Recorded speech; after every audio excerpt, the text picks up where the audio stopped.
Prajem příjemný popoledne, odpoledne každému. Aleluja, jak můžete slyšet, mluvíme tady o Pánu Ježíši Kristu, kvůli tomu, že jsme ho poznali, protože Bůh není nějaká ikona, Bůh je živý. Bůh je živý, stal z mrtvých třetího dne, byl ukřižován pro tebe, pro mě a nebyl ukřižován jen tak, ale byl ukřižován kvůli našim hříchám, kvůli tomu, že člověk je zlý a nemůže se takhle postavit před Boha a každý se tam jednou postaví. Ale ja ti chcem povedať svoje svedectvo. Ja pochádzam zo Slovenska a odozdal som život Pánu Ježišu Kristovi a nestalo sa to iba tak. Nebola to iba taká náhoda, ale stalo sa to zámerne. Dneska to už viem, že to bol Boží plán. A som pastorom tu v kresťanskej misii. Tu je služba, v Havírovej si tam pozvaný. Ako sme spomínali na Haškovej o 17:30. Je tam dneska bohoslužba, srdečne vás tam voláme, vítame. Amen. A chcem povedať to moje svedectvo, ktoré sa stalo v roku 2015, keď ja som si žil svoj život. Počúvaj, nebol som ani feťak, ani narkoman, ani nejaký gambler. Bol som človek, ktorý si bežne, normálne chodil do práce, žil manželský život, mám 2 deti, nádhernú ženu. A prišiel jeden deň, keď traja chlapci prišli z Ostravy, prišli na ten pľac, kde ja som žil, býval a začali tam svedčiť o Ježišu Kristovi. A moja žena mi hovorí, choď vonku sú nejakí jehovisti, choď, pošli ich preč.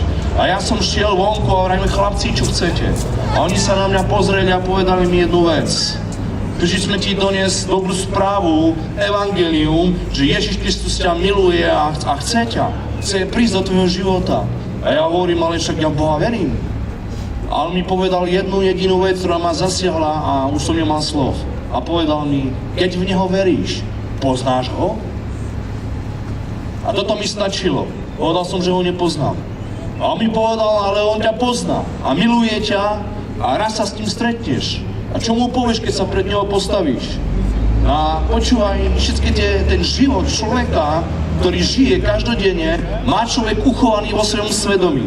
A ja som si naraz začal uvedomovať, že nie som dosť dobrý na to, aby som sa mohol postaviť pred Boha. A raz sa každý pred Neho postaví. A to je úplne jedno, či tomu veríš, alebo tomu neveríš. Ale tá realita je. A ja som si začal uvedomovať, že aké sa takýto postavím pred Boha, lebo som vedel ako katolík, že Boh je svätý, takže nemám šancu. A ja som povedal tým chlapcom, chlapci, ale ja som zlý človek a ja asi dopadnem špatne. Mňa Boh nemôže milovať, ja som nie dobrý. Lebo mal som svoje kšefty rozbehnuté, mal som svoje ťahy, mal som svoju pornografiu, mal som proste taký normálne bežný život, ako žijú ľudia. Tak piatok, sobotu som si rád vypil, to tak je proste vo svete.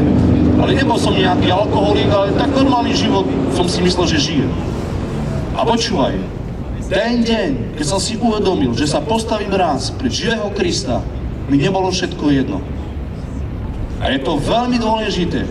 Na chvíľku sme tu na svete. Teraz si žiješ svoj život, prídeš domov, možno si dáš kávičku, ale nevieš, čo bude do hodinky, nevieš, čo bude do chvíľky, lebo nikdy človek nevie, čo za minútku sa môže stať.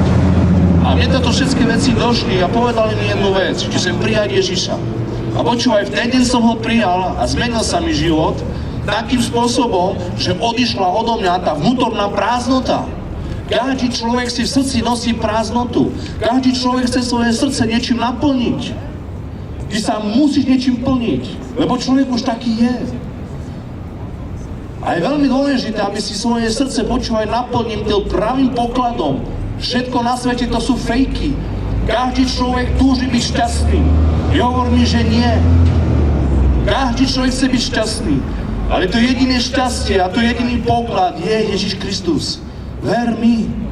Možno, že ti toto príde bláznivé, čo tu robíme, ale on povedal, choďte do celého sveta, kážte moje evangelium, získavajte mi učeníkov, krstite ich v mene Otca, Syna, Ducha Svätého. Učte ich zachovávať všetko, čo som vám prikázal. A my sme tu preto a preto to robíme. On nás poslal, aby sme vám svedčili o tom, že vás miluje. Boh nikoho nechce odsúdiť, on prišiel svet spasiť. Amen. On ti prišiel podať pomocnú ruku a on ma Ježiš ten deň zachránil v roku 2015. Zachránil moje manželstvo, zachránil moju dušu. Amen. A som šťastný odvtedy. Nikdy v živote som nežil lepší život, ako žijem dnes. Ježiš je dobrý. Miluje ťa. Chce ťa spasiť. Dovoľ mu to, aby ťa zachránil. Nepomôže, že ty si ma tu budeš kamerovať s telefónom. Toto ti nespasí život. Pomôže ti, keď otvoríš svoje srdce a priznáš si, že toto je pravda. Amen. Boh vás miluje. Havirov. Boh miluje človeka. Si tu na chvíľočku, zajtra tu nemusíš byť. Kde pôjdeš? Kde pôjdeš? Človek není len trochu mesa, trochu kosti a trochu svalov proste, trochu krve. Človek má duchovnú podstatu, ty si duch, ktorý prebýva v tomto tele. A túto schránku raz položíš a pôjdeš do duchovného sveta. A na druhej strane sú iba dve miesta, nebo a peklo. Inde ísť nemôžeš. Doprava alebo doľava. Neexistuje stredná cesta. Vyber si Ježiša Krista. On hovorí, ja som tá pravda, cesta a život. Jediná pravda je Ježiš Kristus. Zomrel za teba, si veľmi vzácny. Miluje ťa Boh. Tak ho neignoruj. Amen. On ťa miluje, chce ťa spasiť. Ja vám žehnám, Havirov. Boh vás miluje. Podívajte sa, nezabúda na vás. Fúr posiela svoje deti k vám. Amen. Nebuďte ako to trúda hlave Ninive. Amen. Aj oni nakoniec činili pokánie. A obratili sa. A sa obráte k Pánovi. Amen. My vám žehname. My vás voláme k dobrému životu. On vás miluje Boh. Ešte nad vami nezlomil palicu. Ešte podáva svoju ruku. On je moc dobrý. On je láskavý. On ťa volá ku sebe. Boj si odpočnúť ku Ježišovi. Poď, počneš u Neho. On ti dá odpočinúť. Nemusí sa trápiť a namáhať. On hovorí, poďte ku mne všetci, ktorí sa namáhate, ktorí sa trápite. Učte sa odo mňa. Ja som pokorného a tichého srdca. A tak nájdete odpočinutie svojim dušiam. Ľudia hľadajú ten odpočinok. Dneska to je samý stres, sama námaha. Bijú sa, tlačia sa. Amen. Ježiš chce dať odpočinok, lásku, radosť, pokoj, aby si spočnul. Aby si bol slobodný, šťastný. My vám žehnáme. Buďte požehnaní. Nech príde krv Ježiša Krista na vás. Tá milosť Kristova na vaše srdce. Aby sme sa stretli dneska o 5:30. Prídi tam. Dozvieš sa viac o Pánovi. Buď požehnaný. Amen.